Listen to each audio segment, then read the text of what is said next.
Action! At this time, we are for our final event of the evening, and we've saved the best for last.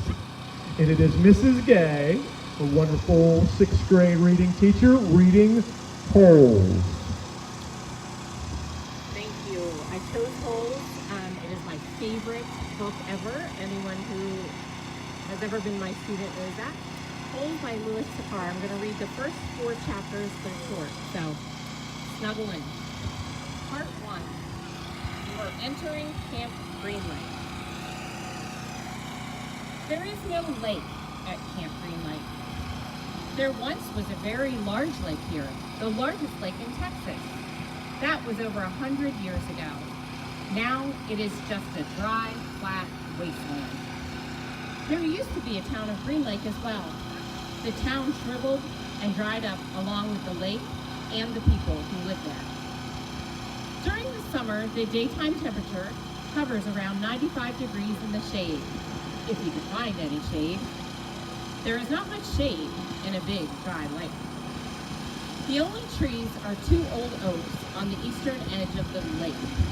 A hammock is stretched between the 2 trees, and a log cabin stands behind that.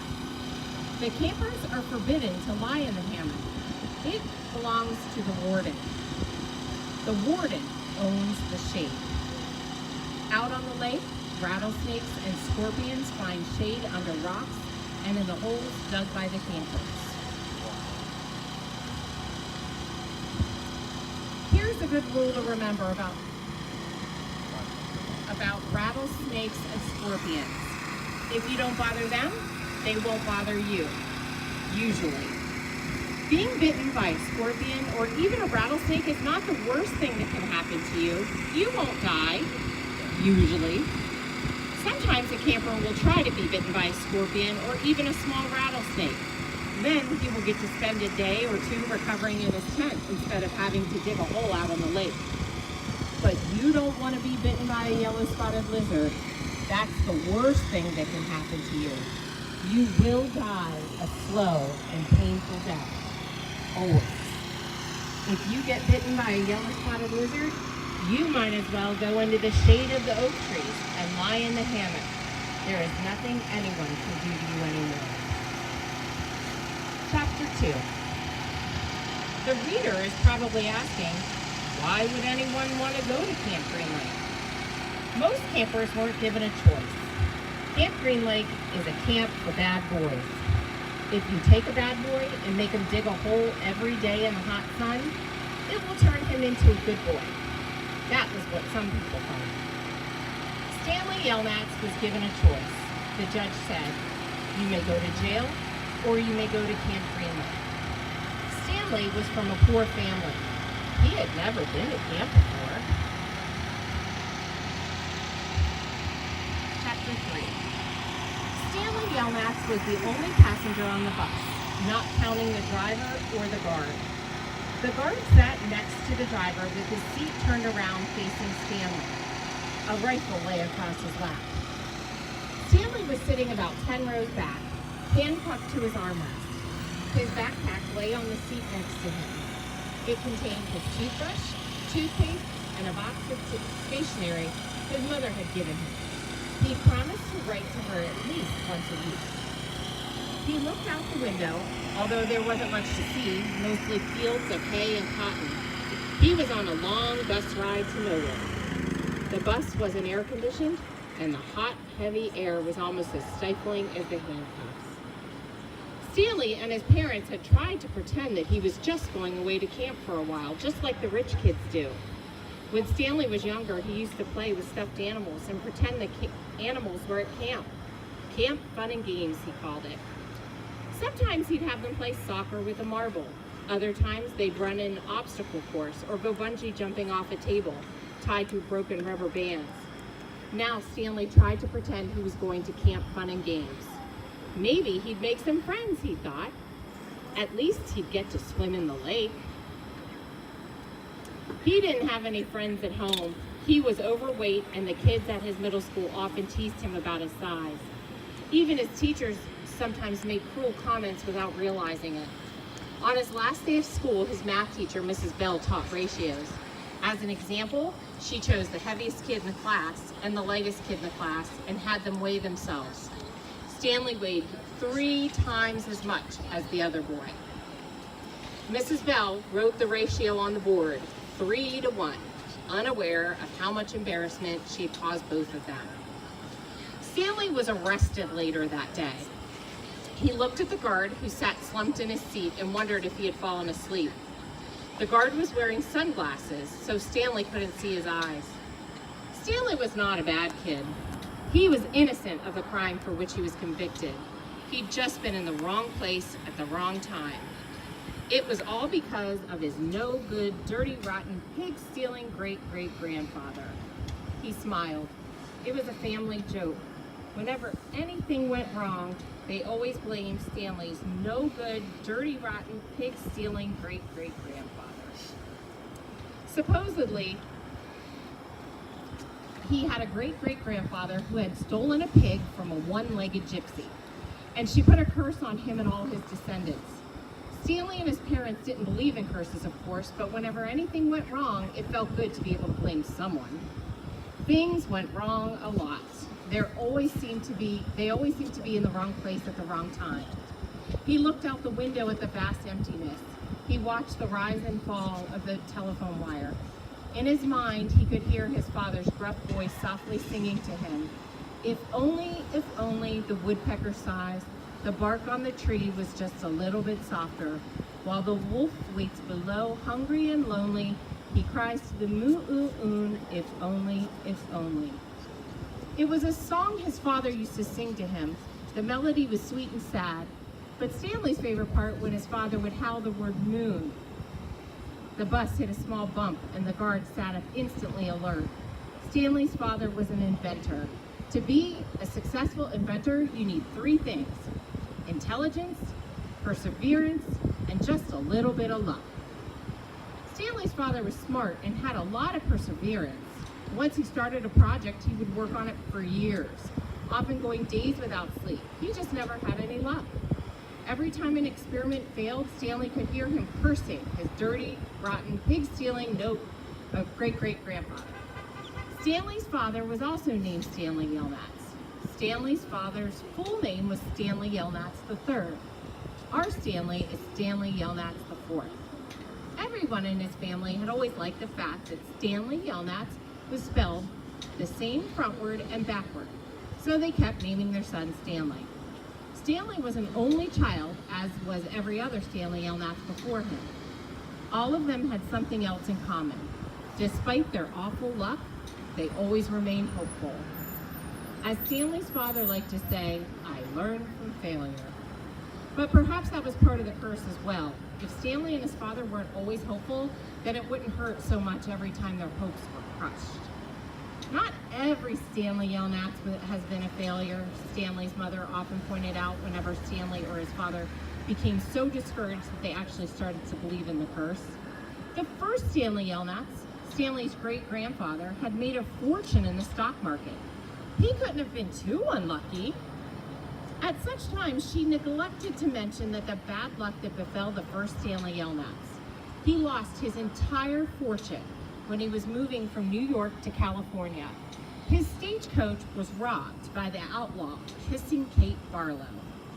If it weren't for that, Stanley's family would now be living in a mansion on a beach in California.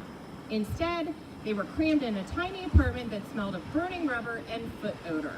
If only, if only. The apartment smelled that way the way it did because Stanley's father was trying to invent a way to recycle old sneakers. The first person who finds a use for old sneakers, he said, will be a very rich man. It was the latest project that led to Stanley's arrest. The bus ride became increasingly bumpy because the road was no longer paved. Actually, Stanley had been impressed when he first found out that his great-grandfather was robbed by Kissing Kate Barlow. True, he would have preferred living on the beach in California, but it was still kind of cool to have someone in your family robbed by a famous outlaw.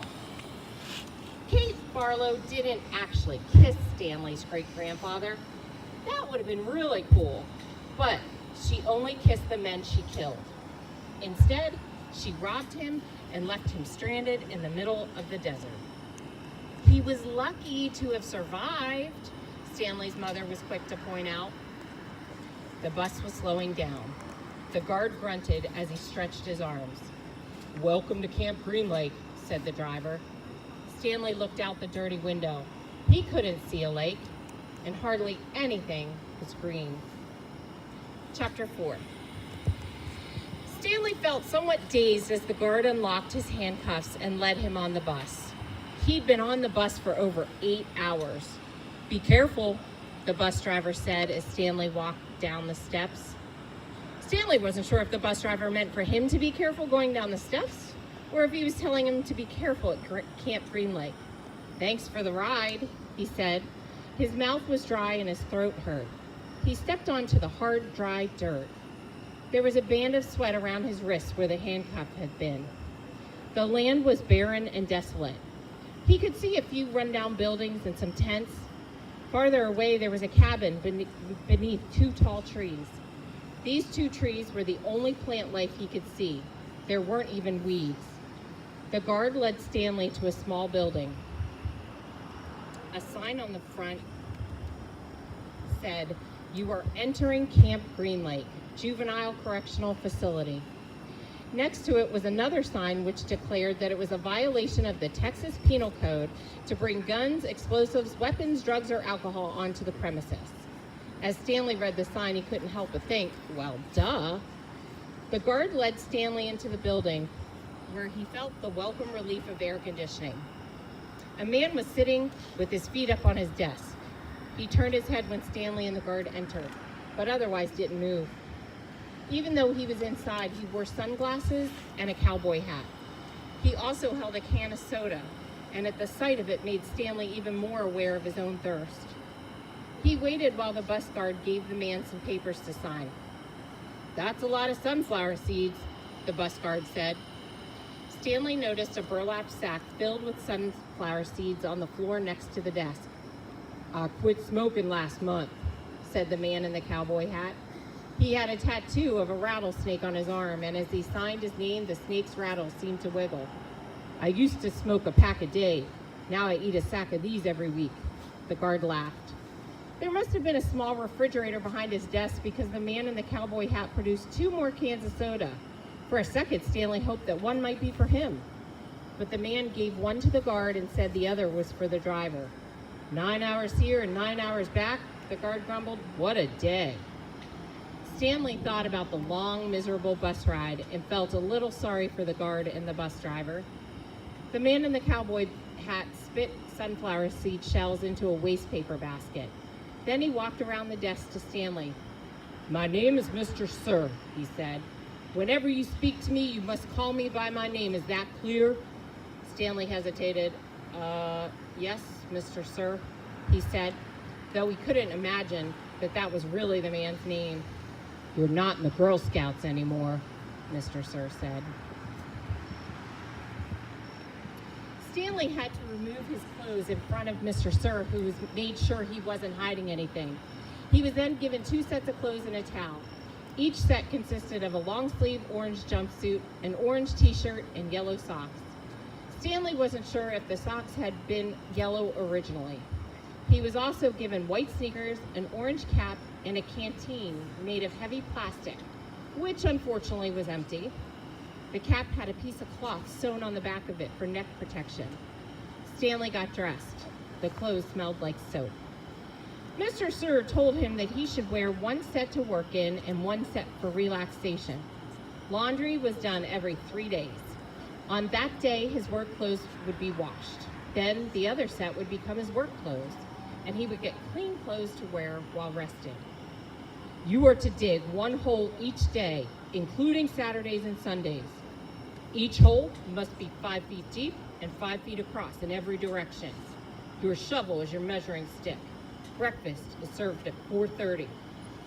Stanley must have looked surprised because Mr. Sir went on to explain that they started early to avoid the hottest part of the day. "No one is going to babysit you," he added. "The longer it takes you to dig, the longer you will be out in the sun."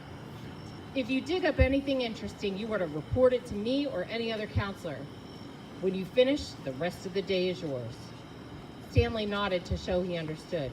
This isn't a Girl Scout camp, said Mr. Sir. He checked Stanley's backpack and allowed him to keep it. Then he led Stanley outside into the blazing heat. Take a good look around you, Mr. Sir said. What do you see? Stanley looked out across the vast wasteland. The air seemed thick with heat and dirt. Not much, he said. Then he hastily added, Mr. Sir. Mr. Sir laughed. You see any guard towers? No. How about an electric fence? No, Mr. Sir. There's no fence at all, is there? No, Mr. Sir. You want to run away? Mr. Sir asked him. Stanley looked back at him, unsure what he meant. If you want to run away, go ahead. Start running. I'm not going to stop you. Stanley didn't know what kind of game Mr. Sir was playing. I see you're looking at my gun. Don't worry. I'm not going to shoot you. He tapped his holster. This is for the yellow-spotted lizards. I wouldn't waste a bullet on you. I'm not going to run away, Stanley said. Good thinking, said Mr. Sir. Nobody runs away from here. We don't need a fence. You know why? Because we've got the only water for 100 miles. You want to run away? You'll be buzzard food in 3 days. Stanley could see some kids dressed in orange and carrying shovels dragging themselves toward the tents. You thirsty? Asked Mr. Sir. Yes, Mr. Sir, Stanley said gratefully. Well, you better get used to it. You're going to be thirsty for the next 18 months. And I'll end there. You'll have to read Holes to find out, does Stanley survive the next 18 months? Is he as unlucky as his no-good, dirty, rotten, pig-stealing great-great-grandfather? There's just so many layers to this story, and it is one of my favorites. So I hope that this will put the gentleman sleeping on the roof tonight to bed. I also have one quick lullaby. Oh, nice. Is that okay, Mr. Sure, of Roosevelt? course, yes. Are you tired of holding the Not camera? at all. He is strong. But this is a time for bed book.